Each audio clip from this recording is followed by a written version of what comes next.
নমস্কার এভরিওয়ান, সবাই ওয়েলকাম করছি নতুন আরেকটি রেসিপি দেখার জন্য। আশা করি আপনারা সবাই ভালো আছেন। আজকে নিয়ে আসলাম শুকনো চালের গুঁড়ো দিয়ে ফুল পিঠা রেসিপি। এই পিঠাগুলো তৈরি করতে কোনো রকম ঝামেলা করতে হবে না, মাত্র একটি উপকরণে এই পিঠাগুলো তৈরি করা যাবে।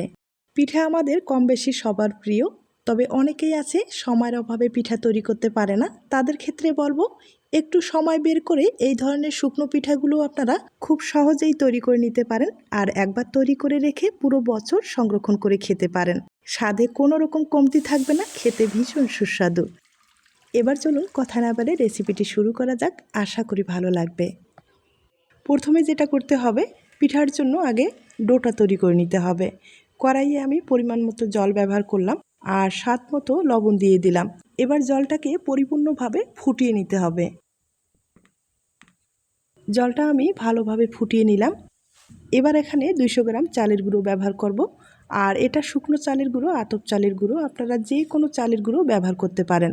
আর এই পিঠাগুলো যেহেতু সংরক্ষণ করতে হবে, সেক্ষেত্রে যেটা করতে হবে, ঢাকনা লাগিয়ে অবশ্যই কিন্তু 5-7 মিনিটের মতো ভালোভাবে সিদ্ধ করে নিতে হবে। আমি লো আছে প্রায় 5-7 মিনিটের মতো ভালোভাবে সিদ্ধ করে নেব।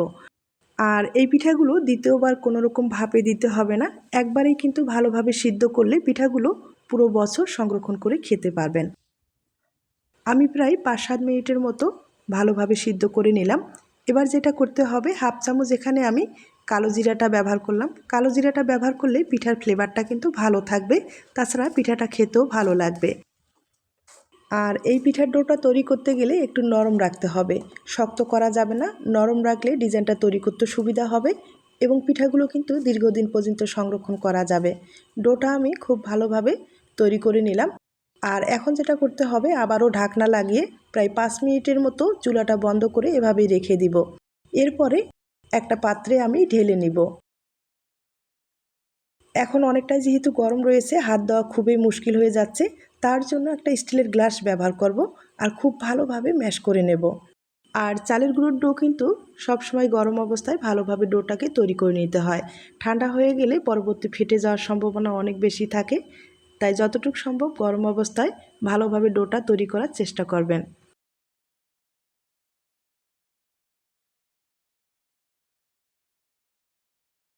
এবার ডোটাকে আমি হাত দিয়ে খুব ভালোভাবে মথে নিব, একবারে সফট একটা ডো তৈরি করে নেব। ডোটা কিন্তু অনেকটাই নরম হয়েছে, আপনারা হয়তোবা দেখে বুঝতে পেরেছেন। তবে আবারও বলবো, ডোটা কিন্তু নরম রাখতে হবে। নরম রাখলে আপনারা যে কোনো ডিজাইন খুব সহজেই তৈরি করে নিতে পারেন। আর এতটাই নরম হয়েছে, আমি সামান্য পরিমাণে কিন্তু একটু চালের গুঁড়ো দিয়ে দিলাম আর খুব ভালোভাবে ডোটাকে একটু মথে নিব। যত ভালোভাবে মথে নেবেন, ডিজাইনটা কিন্তু ততটাই ফুটে উঠবে, তাছাড়া পিঠাটা দেখতেও ভালো লাগবে।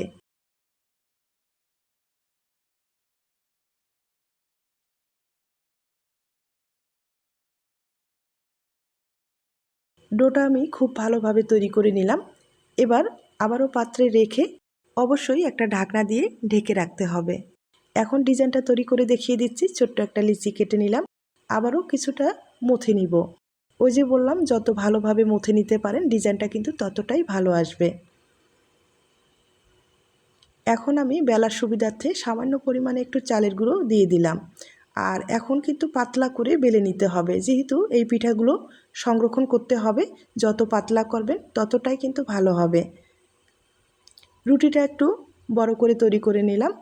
আর বড় করে তৈরি করার পরে এখন কিন্তু কুকি কাটার দিয়ে আমি কেটে নিব।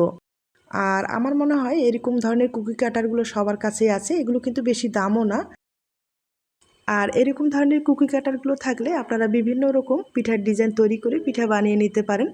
আমি কিন্তু কুকি কাটার দিয়ে কেটে নিলাম, একটা গোল রেখে দিলাম আর তিনটা কিন্তু এরকম ফুলের শেপে কেটে নিলাম। এবার ফুলগুলো কিন্তু কেটে নিতে হবে। এখানে 6টা ফুল হবে, দেখতে পাচ্ছেন। তবে এভাবে ছোট ছোট করে কেটে নিয়ে আমি আমার মতো করে ফুল তৈরি করে নেব। একবারে সহজ, দেখতেই পাচ্ছেন, এখানে কিন্তু না বোঝার কিছুই না। তবে এই কুকি কাটারগুলো থাকলে একটু সুবিধা হয়। সবগুলো আমি কেটে নিলাম ছোট ছোট করে, দেখতেই পাচ্ছেন। এখন যেটা করতে হবে, একটু ফুলের শেপ নিয়ে আসার জন্য একটা কলম বা পেন্সিল দিয়ে আপনারা কিন্তু এই ফুলটাকে একটু চড়া করে নিতে হবে, মানে একটু পাতলা হলে পাপড়িটা দেখতে ভালো লাগবে। আর এগুলো কিন্তু আলতো হাতে করে নিতে হবে, দেখতেই পাচ্ছেন আমি কিভাবে করে নিচ্ছি। তবে আপনারা চাইলে এভাবেও ফুলের ডিজাইনটা তৈরি করে নিতে পারেন। এভাবে ফুলের ডিজাইনটা তৈরি করতে গেলে একটু মোটা হবে, ফুলটা দেখতে কিন্তু অতটা ভালো লাগবে না।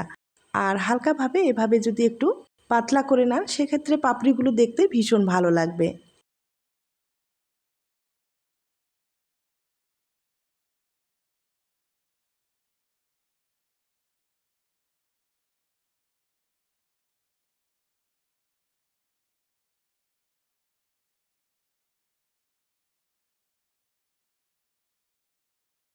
সবগুলো আমি রেডি করে নিলাম, এবার ডিজাইনটা তৈরি করে দেখিয়ে দিচ্ছি। আর সামান্য একটু জল হলে ভালো হবে, জলটা কিন্তু আঠার কাজ করবে। তবে আপনারা চাইলে একটু আটার পেস্ট অথবা ময়দার পেস্টও ব্যবহার করতে পারেন। আমার মনে হয় জলটা ব্যবহার করলেই সবচেয়ে বেশি ভালো হবে। এরপরে একটার পরে একটা এভাবে গেঁথে নিতে হবে। এই পিঠার ডিজাইনটা কিন্তু একবারে সহজ, কোনো রকম ঝামেলা করতে হবে না। আর একটার পর একটা এভাবে গেঁথে নেওয়ার পরে আবারও সামান্য একটু জল ব্যবহার করে উপরে কিন্তু আরও কয়েকটা পাপড়ি এভাবে দিয়ে দিতে হবে। মানে আপনারা যদি ফুলটা একটু বড় করেন সেক্ষেত্রে বেশি করে ব্যবহার করতে পারেন, আর একটু যদি ছোট করেন মানে পাতলা করেন সেক্ষেত্রে কম করে ব্যবহার করতে পারেন, কোনো সমস্যা নেই। তবে একটু বেশি করে ব্যবহার করলে কিন্তু পিঠাটা দেখতে ভালো লাগবে। দেখতেই পারছেন কতটা সহজভাবে পিঠার ডিজাইনটা তৈরি করা যায়। মাত্র কয়েকটা পাপড়ি হলে কিন্তু একটা ফুল আপনারা মানে একটা পিঠা তৈরি করে নিতে পারেন।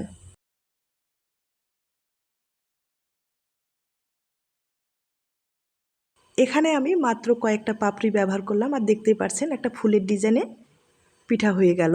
দেখতে ভীষণ সুন্দর হয়। আর মাঝখানে এখনও কিন্তু একটু খালি অংশ রয়ে গেছে, তার জন্য সামান্য একটু ডো বেলে নিব।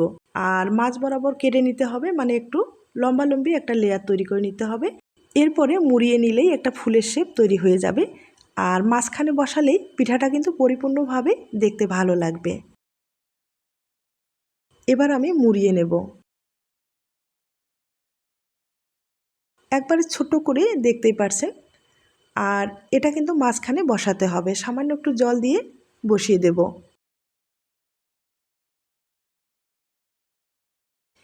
দেখতেই পারছেন কতটা সহজভাবে পিঠার ডিজাইনটা তৈরি করা যায়। পিঠাটা দেখতেও কিন্তু অপূর্ব হয়েছে।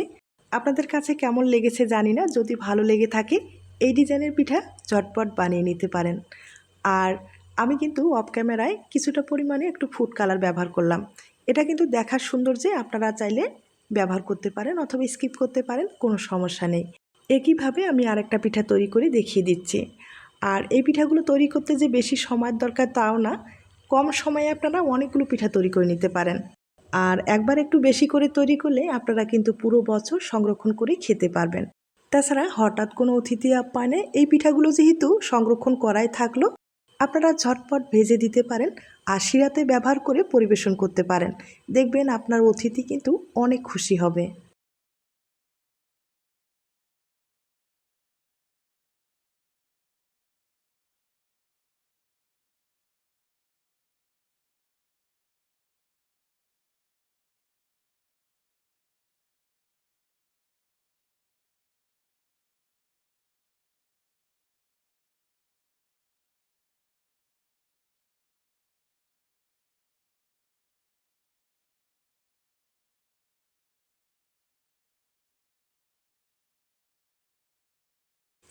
আমি আপনাদের দুইটা পিঠা তৈরি করে দেখিয়ে দিলাম। একইভাবে অনেকগুলো পিঠা তৈরি করা হয়ে গেছে, দেখতেই পারছেন।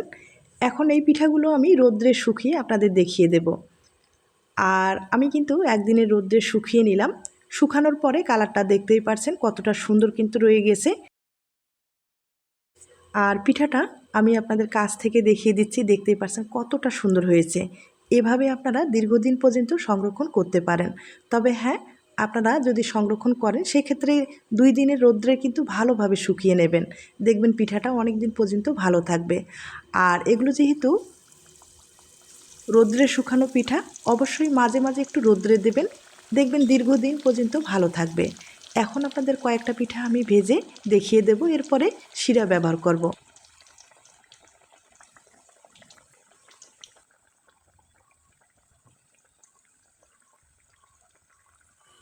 তবে এই পিঠাগুলো হালকা আঁচে ভেজে নিতে হবে, নাহলে কালারটা কিন্তু তাড়াতাড়ি চলে আসবে। হালকা আঁচে একটু সময় নিয়ে ভেজে নিতে হবে, মানে অতিরিক্ত যে সময় নিয়ে ভাজবেন তাও না, যেহেতু শুকনো পিঠা সময়টা কম লাগবে। আর হয়তোবা 2 হতে 3 মিনিটের মতো সময় লেগে যেতে পারে পিঠাগুলো ভাজতে। আপনাদের বড় কড়াই হলে কিন্তু একবারে যে কয়েকটা আপনাদের প্রয়োজন সে কয়েকটা ভেজে নিতে পারেন। আমি এভাবে একবারে লাল লাল করে ভেজে নিলাম, দেখতেই পাচ্ছেন কালারটাও ভালো এসেছে। আর এভাবে ভাজলে পিঠাটা দেখতেও কিন্তু ভীষণ ভালো লাগবে। এই পিঠাগুলো সংরক্ষণ করতে চাইলে অবশ্যই কিন্তু কালো জিরাটা ব্যবহার করবেন, দেখবেন পিঠার ফ্লেভারটাও ভালো থাকবে, খেতেও ভালো লাগবে। আর আমি কিন্তু একবারে মুচমুচে করে ভেজে নিলাম। আমার মনে হয় আর একটু সময় লাগবে, ভিতরে এখনও সাদা ভাবটা রয়ে গেছে। আর একটু সময় নিয়ে ভাজলে ভিতরটা সহ কিন্তু মুচমুচে হবে, খেতে ভালো লাগবে। ভাজানো হয়ে গেছে, এবার কিন্তু তুলে নিতে হবে। এই শুকনো পিঠার রেসিপি আমার চ্যানেলে কিন্তু অনেক দেওয়া আছে, আপনাদের যদি দরকার হয় সেক্ষেত্রে আমার চ্যানেলটা একবার হলেও ভিজিট করতে পারেন।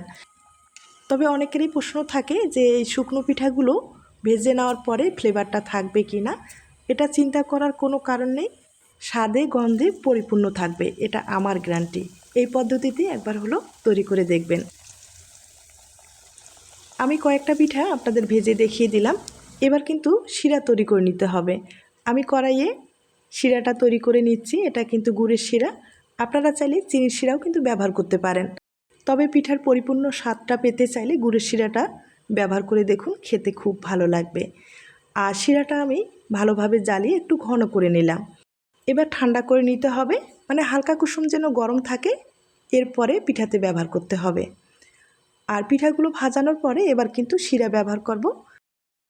আমি এভাবে শিরাটা ব্যবহার করলাম, আপনারা চাইলে কিন্তু একবারে পরিপূর্ণভাবে শিরাটা ব্যবহার করতে পারেন, তবে এভাবে ব্যবহার করলে খেতে ভালো লাগবে।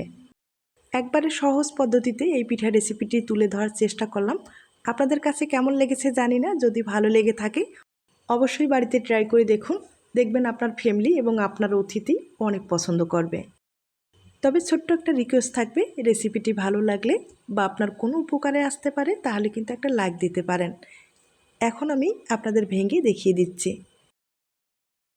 এই পিঠাগুলো না এতটাই মুচমুচে হয়, শিরা বাদেও আপনারা খেতে পারবেন, খেতে ভালোই লাগবে। আর দেখতেই পাচ্ছেন কতটা মুচমুচে হয়েছে। এরকম ধরনের মুচমুচে পিঠা খেতে কিন্তু দুর্দান্ত লাগবে। তাই আবারও রিকোয়েস্ট থাকবে, অবশ্যই বাড়িতে এই পদ্ধতিতে পিঠা তৈরি করে দেখুন, খেতেও ভালো লাগবে, দেখতেও ভালো লাগবে। আজ এ পর্যন্ত, নতুন কোনো রেসিপির সাথে আবার দেখা হবে। নতুন রেসিপির জন্য সবাইকে আমন্ত্রণ রইল। সবাই ভালো থাকবেন, সুস্থ থাকবেন এবং নিরাপদে থাকবেন। নমস্কার।